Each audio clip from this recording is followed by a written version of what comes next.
Chicken Bicol Express. Tara kaibigan, luto tayo.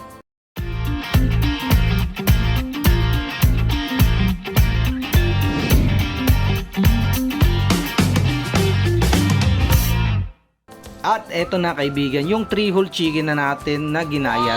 At pagkatapos gagamit tayo ng sitaw at syempre kaibigan alamang hugasan natin.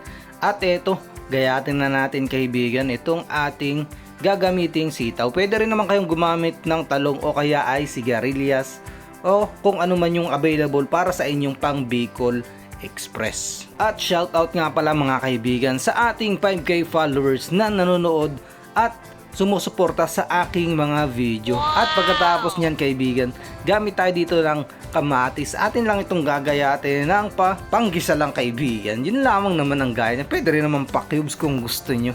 At shoutout sa aking kaibigan na si Budstan at sa kanyang Team Aklan. Shoutout po sa inyo mga kaibigan. At balik tayo dito sa ating pagluluto mga kaibigan.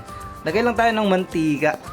At pagkatapos lagyan natin ng luya, bawang at saka sibuyas kaibigan. At syempre ilalagay na natin itong ating kamatis. Halu-haluin lang natin at pagkatapos ay ilalagay na natin itong ating alamang. Pagkatapos niyan haluin lang uli natin kaibigan. At tapos niyan ilagay na natin yung ating mga manok. Tapos paminta, cubes. At halu-haluin uli natin. Hindi muna tayo maglalagay ng asin kaibigan. Kasi may tendency na maalat na yung alamang. Wow, tendency English. At tapos kaibigan, after ng 10 minutes, ilagay na natin itong ating sitaw. At pagkatapos ay takpan natin ng another 10 minutes. Pagkatapos kaibigan, ilagay na natin itong ating gata.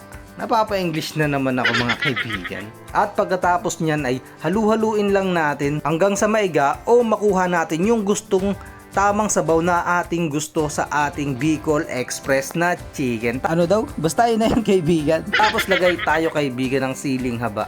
Tapos ginayat na siling labuyo at siling labuyo na hindi ginayat kaibigan. Pang toppings lamang yan. At pagkatapos ng another 15 minutes, wow, English na naman, ay okay na ang ating Chicken Bicol Express mga kaibigan. Extra flavor dahil sa alamang na ating ginamit kaibigan. Hindi lang puro ginataan kaibigan. Ayan, kung naumay ka sa Bicol Express na pork, ayan, pwede nyong gamitin kaibigan ang manok.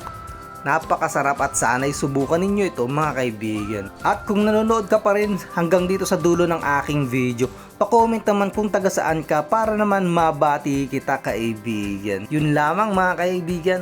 Tara, kain tayo!